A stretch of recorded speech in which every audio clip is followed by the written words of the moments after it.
नमस्कार, मैं अम्बी वर्मा और आप देख रहे हैं हिमाचल आज तक। तो चलिए नजर डालते हैं आज की ताजा खबरों पर।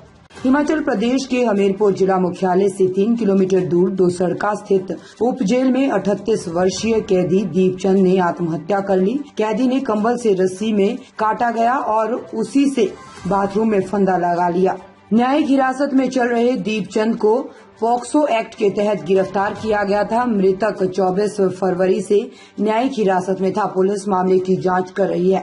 शनिवार सुबह जब बंदियों को नाश्ता के लिए बुलाया गया तो दीपचंद नहीं पहुंचे। इसके बाद जांच शुरू हुई तो पता चला कि उसने जेल के अंदर बाथरूम में फांसी का फंदा लगाकर आत्महत्या कर ली है और इसके लिए उसने कंबल को आत्महत्या का जरिया बनाया है। इसकी जानकारी तुरंत अधीक्षक को दी गई और उसके बाद सारी कार्रवाई शुरू हो गई। जजों की टीम जेल के अंदर है जिसने मामले की जांच शुरू कर दी है। तो वहीं अभी किसी और को इसके अंदर जाने पर रोक है। जांच में क्या निकला है इसके बाद ही पता चलेगा। जानकारी के मुताबिक आत्महत्या करने के लिए कंबल को रस्सी में काटा गया और उसी को गले में डाला गया। बताया जा रहा है कि पॉक्सो एक्ट के तहत गिरफ्तारी के बाद दीपचंद नाखुश था और उसने आत्महत्या कर ली। हालांकि जांच के बाद ही पता चल पाएगा कि पूरी वजह क्या है।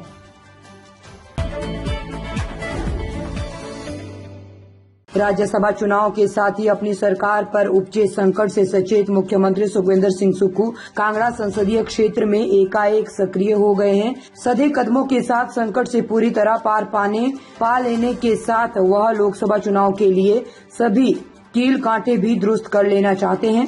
सुक्खू जानते हैं कि सरकार को टिकाए रखने के लिए कांगड़ा का मजबूत आधार साथ होना जरूरी है और इसीलिए हिमाचल में सत्ता की धुरी कांगड़ा की सियासी पिच पर आम चुनाव से ठीक पहले मुख्यमंत्री सुखविंदर सिंह सुक्खू की फ्रंट फुट पर बैटिंग चर्चाओं में है। मार्च के पहले पखवाड़े में ही सुखविंदर सिंह सुक्खू 7 दिनों में कांगड़ा चंबा के 10 विधानसभा क्षेत्रों का दौरा लगभग 2050 करोड़ के विकास कार्यों की सौगात जनता को दे चुके हैं। सार्वजनिक मंचों से बागी और भाजपा विधायक सीएम सुक्खू के निशाने पर है। कांगड़ा के साथ खड़े अपनों में भरोसा जगाने की भी कोशिश कर रहे हैं। मुख्यमंत्री जानते हैं कि कांगड़ा सीट में अच्छा कर गुजरने की संभावना भी दिख रही है। सुधीर को हटा दे तो संसदीय क्षेत्र के 17 में से 11 हलकों में कांग्रेस के विधायक काबिज हैं। संगठन की कमजोरियों और गुटबाजी का फीडबैक उनके पास है, इसीलिए कांगड़ा में अपना सियासी किला मजबूत करने के लिए वो खुद मैदान में हैं।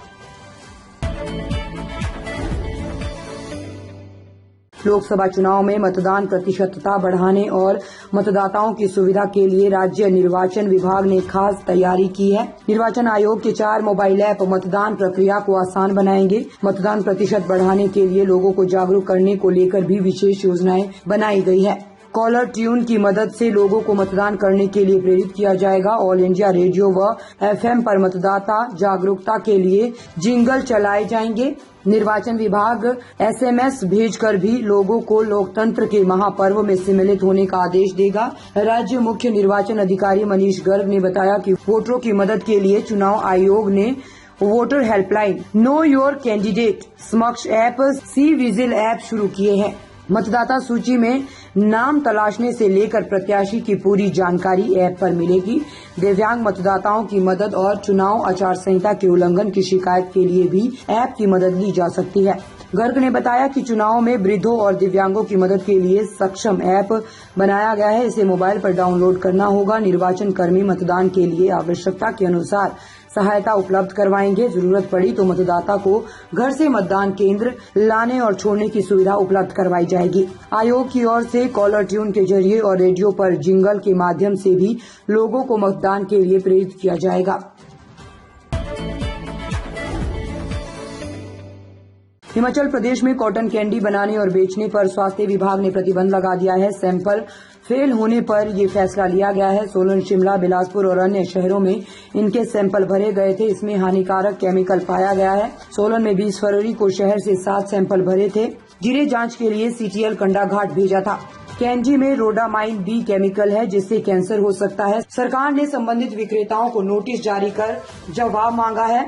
नगर निगम के खाद्य सुरक्षा विभाग ने पिंक, ऑरेंज, पर्पल, येलो, सी ग्रीन, व्हाइट और green purple mix cotton candy के सैंपल भरे थे। सूचना थी कि कॉटन कैंडी को गुलाबी रंग देने के लिए रोडामाइन बी का इस्तेमाल किया जाता है। ये केमिकल सेहत के लिए हानिकारक होता है।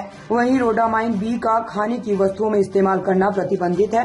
स्वास्थ्य सचिव एम सुधा ने बताया कि प्रदेश में कॉटन कैंडी बेचने और बनाने पर प्रतिबंध लगा दिया गया है। हिमाचल प्रदेश स्कूल शिक्षा बोर्ड ने शैक्षणिक सत्र 2024-25 के लिए किताबें जारी कर दी है। इस बार शिक्षा बोर्ड की कुछ किताबों के दाम 1 से 10 रुपए तक बढ़े हैं, जबकि शिक्षा बोर्ड की कई किताबों के दाम पिछले वर्ष की भांति ही है। शैक्षणिक सत्र 2023-24 के दौरान बोर्ड की पुस्तकों में करीब 10% तक किताबों के दामों में बढ़ोतरी दर्ज की गई थी। हिमाचल प्रदेश स्कूल शिक्षा बोर्ड ने शैक्षणिक सत्र 2024-25 की किताबों प्रिंट करवाकर उन्हें संबंधित विक्रय केंद्रों को भेजा है। इसके अलावा सरकारी स्कूलों में छात्रों को किताबें मुहैया करवाने के लिए भी स्कूल प्रबंधन को भेजी गई है। शिक्षा बोर्ड की ओर से इस बार प्रकाशित गणित विषय की किताब के दाम में कुछ बढ़ोतरी दर्ज की गई है, जबकि शिक्षा बोर्ड की ओर से प्रकाशित की गई किताबों के दाम पिछले वर्ष के दामों की तरह ही है। कुछ किताबों के दाम में इस बार कमी भी दर्ज की गई है। शैक्षणिक सत्र 2024-25 के लिए शिक्षा बोर्ड की ओर से पहली से लेकर 12वीं कक्षा तक विभिन्न विषयों की 213 के करीब किताबों को प्रिंट करवाया गया है। इसमें व्यावसायिक विषय भी शामिल है। हिमाचल की खबरों को देखने के लिए जुड़े रहे हिमाचल आज तक के साथ।